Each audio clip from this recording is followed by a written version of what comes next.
welcome. We hope that you had an amazing Thanksgiving with friends and family. Again, we are in our special set here that we're going to be entering into this holiday season with a new series that we're going to call Gifting, and that's starting next week. Well, today is High Five Sunday, and we thought we would do something special for our missionaries. And here's what we want you to do. We have just spent several weeks in this series called Comfort Food. And so what we're asking is that each one of you, your entire family, get together and take pictures of things that bring you comfort. And what we're going to do is we're going to gather these pictures and we're going to make a quilt, a comfort quilt for each one of our missionaries to just bless them, to just say, hey, we are thinking about you and we hope that this brings you comfort. So you can send those pictures to me, steve@bernal.church. You can text it to me as well, and that number is in the Bernal briefing. We hope that you'll go there because it's there that we get all the information that we need in terms of announcements and what's going on at the church. So make sure that you check that out. Well, we are going to be hearing a message from John Piper. It's only 6 minutes long, but I think it's going to bless you. It's going to transition us from the Comfort series to our Gifting series. Very important, and his words I think you're going to find an encouragement. And then after that, a brief little video. And folks, we are excited about the holiday season. We're excited about engaging with you. And so let's head off to hear John Piper.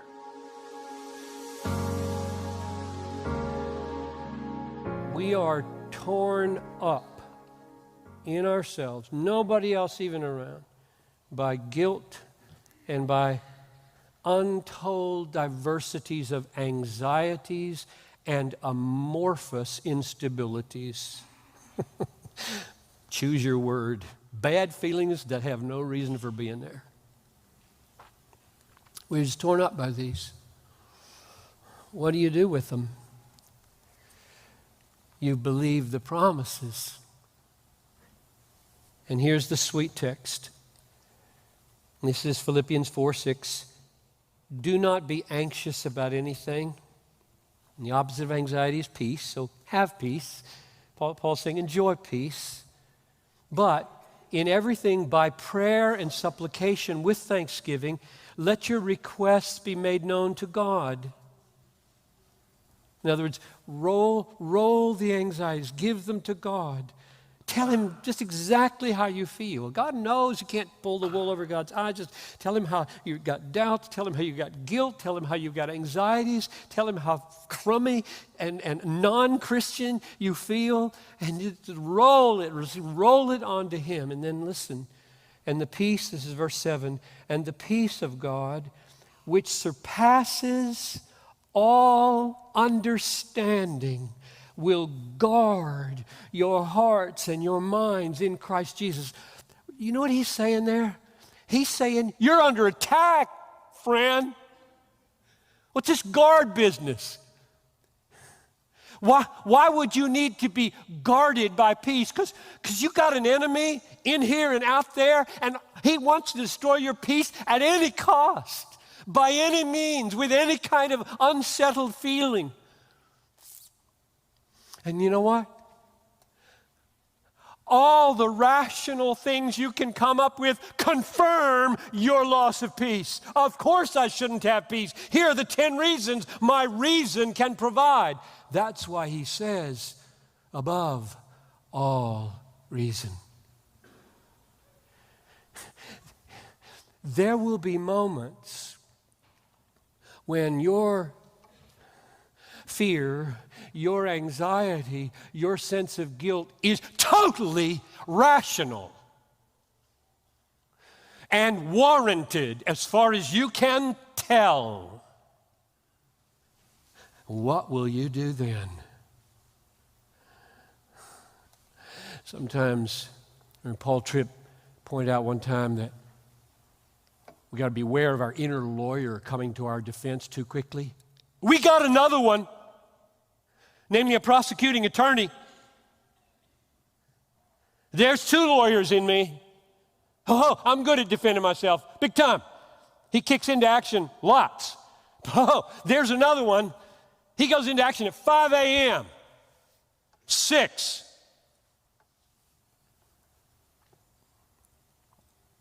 What do? With prayer and supplication and thanksgiving,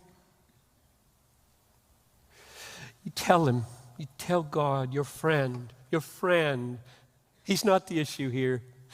He's your friend.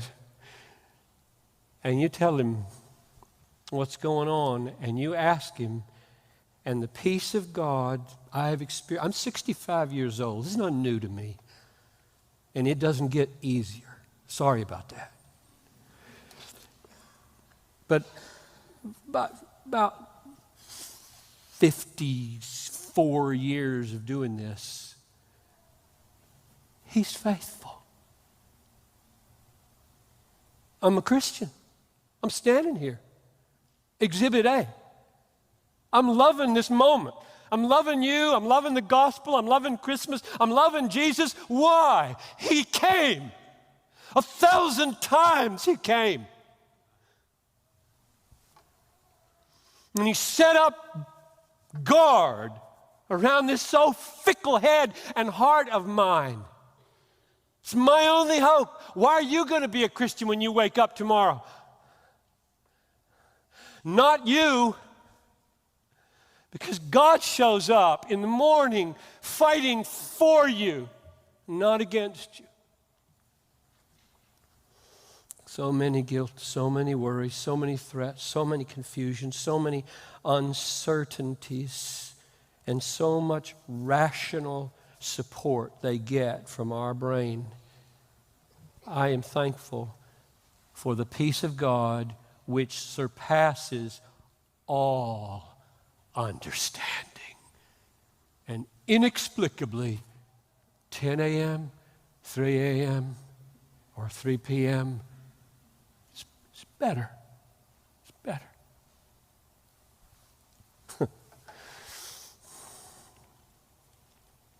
So do that this Christmas. Roll it tonight. Just roll it. Take all the stuff and roll it. Get alone for a few minutes and just roll it off of you onto him and ask for that. Say, God, I got relationships to deal with, which is where we're going right now. I got to know some measure of peace because I can't walk into this without knowing it's okay here and it's okay here.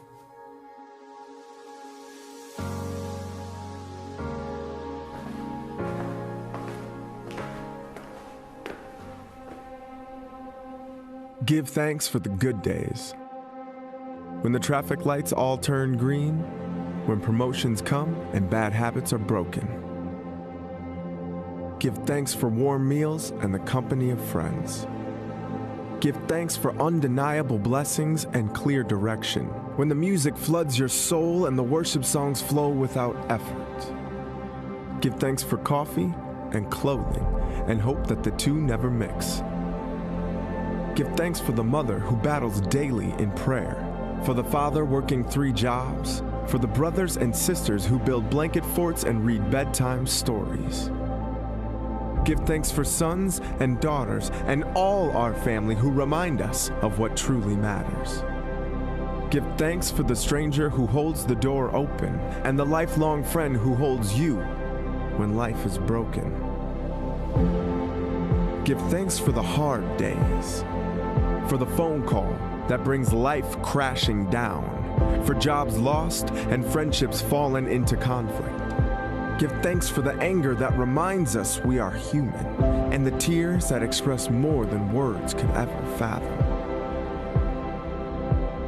Give thanks, though the pain is overwhelming, your energy spent, your spirit fallen, and your only option is to fall to your knees before your Holy Father and cry out, God, please help me. For in that moment, His power is made perfect. His love is made evident. He becomes your strength, your comfort, and your salvation. Give thanks for the power of redemption, from Genesis to Revelation, for the endless promises of a God who would rather sacrifice his son than give up on his children. For nail-pierced hands, for brilliant dawns, for the cool touch of rain and the simplicity of a quiet day. For all things great and small, let us give thanks.